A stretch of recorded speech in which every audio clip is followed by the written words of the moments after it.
de Judas é herói em apenas 4 anos. Aos 17 anos Mário Götze surgiu com ótimas expectativas pelo Borussia Dortmund. Algo que foi correspondido, mas que passou por grandes turbulências. Dos 10 aos 20 anos o atleta sempre jogou na Muralha Amarela, e pelo seu alto desenvolvimento, chamou a atenção do Bayern de Munique, o grande rival do Borussia. Na primeira proposta enviada pelo clube o atleta rejeitou, mas após algumas outras tentativas acabou aceitando. Algo que acabou transformando a sua vida por completo, não só dentro mas também fora das 4 linhas. As próprias palavras dele poderão ilustrar muito bem o ocorrido. Se liga no que ele falou em uma entrevista. Foi a decisão mais difícil da minha vida e levou muito tempo. O Bayern tinha me abordado no ano anterior, e eu decidi não ir. Mas quando Pep Guardiola foi anunciado como o novo treinador e foi abordado novamente, não sabia o que fazer. É preciso entender como pensa um jovem de 20 anos. Você se lembra de quando tinha 20 anos? Você não entende como o mundo funciona. Pessoalmente, não tive a oportunidade de ir para a universidade. Eu nunca tinha vivido sozinho. Por isso, senti que precisava de uma mudança de vida e, em termos puramente futebolísticos, senti que jogar sob o comando do Pep me desafiaria a evoluir como jogador. Tomei a decisão de ir embora e não entendia as consequências. Algumas semanas depois, a polícia ficou à porta da casa dos meus pais para os proteger. Não sei quem vazou. Certamente não fui eu. Essa era a última coisa que eu queria. Mas, obviamente, o timing foi terrível. 2 dias antes de jogarmos contra o Real Madrid na semifinal da Champions League, soube-se que eu estava de saída no verão. Agora eu entendo a reação. Eu entendo. Para muita gente, o futebol é mais do que um jogo. Mas, àquela altura, foi chocante. As vaias e as faixas dos nossos próprios torcedores. Eu conseguia lidar com isso, pessoalmente. Mas o meu irmão mais novo tinha 14 anos na época e estava sendo confrontado na escola. As pessoas diziam coisas à minha mãe. Houve ameaças feitas à minha família na internet. Isso foi realmente inacreditável de se viver, especialmente porque essa era a nossa casa.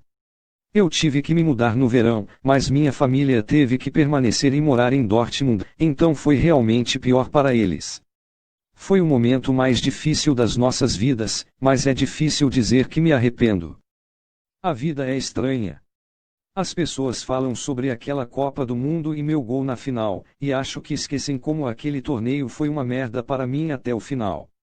Agora, todos esquecem que fui suspenso no intervalo contra a Argélia, nas oitavas de final. Mas não me esqueço. Não comecei nas quartas de final contra a França. Não joguei nada na semifinal contra o Brasil. Eu gostaria de poder dizer que sou maduro sobre isso, mas provavelmente fui o mais triste que já estive na minha vida. Não havia pontos positivos que eu pudesse encontrar. Antes da final, eu estava muito deprimido. Não foi possível ver o que estava por vir. Você sabe, as pessoas falam sobre a meta, a meta, a meta. Para mim, o objetivo é a parte menos importante. Chutar aquela bola. Já fiz isso 1000 vezes. O objetivo é apenas consequência de uma decisão que tomei no meu quarto de hotel de parar de ficar deprimida com o andamento das coisas e me concentrar em treinar o máximo possível antes da final. O objetivo era em parte sorte. O gerente poderia ter decidido não me chamar como substituto. Ele poderia ter usado muitos outros jogadores. André Schürrle pode ter decidido não cruzar a bola para mim naquela posição. Ele mal estava olhando. A bola pode ter caído de forma um pouco diferente na caixa. 1 metro para a esquerda ou para a direita. O goleiro pode ter dado uma mão nisso. Quando atinge meu peito, talvez eu esteja com uma mentalidade negativa. Talvez eu não acredite. Talvez isso nunca aconteça. Há 1 milhão de cenários diferentes em que não sou eu que vou marcar o gol da vitória da Copa do Mundo no Maracanã. Esse objetivo é mais do que um sonho. Mas o que mais me alegrou foi como lidei com os dias anteriores à partida. Fui o pior que já estive na minha carreira e, 3 dias depois, de repente sou o herói e somos campeões mundiais. O processo de passar por aquela adversidade é o que me inspira, principalmente depois de tudo que vivi desde aquele momento. Não estava preparado para as expectativas. Muito se falou na imprensa sobre o comentário Messi de Joaquim Löw. Quando ele me chamou do banco na final, acho que ele me disse: mostre ao mundo que você é melhor do que Messi. Mas, honestamente, eu nem mesmo processei. Eu estava muito focado nas táticas e no que tinha que fazer. Eu realmente não ouvi. Quando ele repetiu isso na entrevista coletiva após a partida, tornou-se um grande acontecimento. Já havia muita pressão no Bayern. A comparação provavelmente não foi a melhor coisa para mim, aos 22 anos. O que as pessoas esperavam de mim estava fora da escala, e não foi fácil para mim, mentalmente. Somos seres humanos, lembre-se. Eu sei que isso é fácil de esquecer. Mas recebi um lembrete muito severo disso depois da Copa do Mundo. Nos 2 anos seguintes, comecei a ter muitos problemas com meu preparo físico. Estava treinando muito por causa de todas as expectativas e estava com muitas dores. Eu realmente não entendi o que estava acontecendo.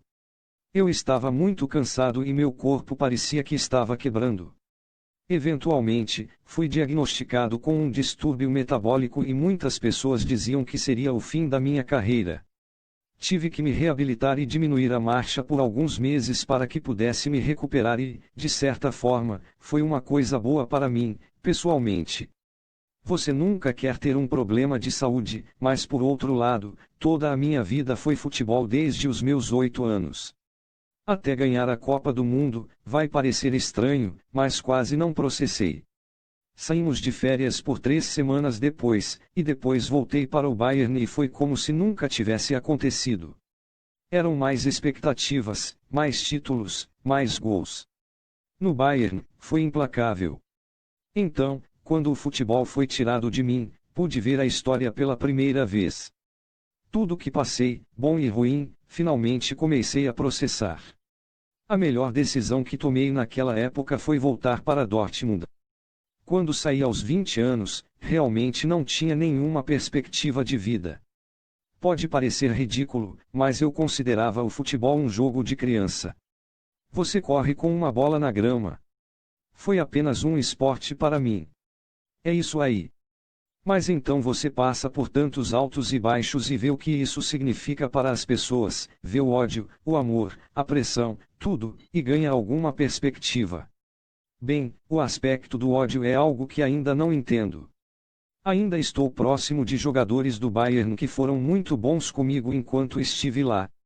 Não acho que devemos odiar uns aos outros por causa das cores, especialmente quando alguns de nós trouxeram a Copa do Mundo para o nosso país juntos. Este é um vínculo que durará para sempre. Mas agora tenho uma perspectiva diferente sobre Dortmund. Muitas das mesmas pessoas que ficaram com raiva quando saí de casa me deram as boas-vindas de volta, e agradeço muito isso. Após retornar ao gramado, Mario saiu do Bayern e foi para o Dortmund, onde não conseguiu grande sequência e acabou indo para o PSV, onde está atuando atualmente. E essa foi a tão conturbada história de Götze. Se gostou do vídeo, se inscreva no canal, curta, compartilhe e não esqueça de deixar sugestões no comentário. Até a próxima.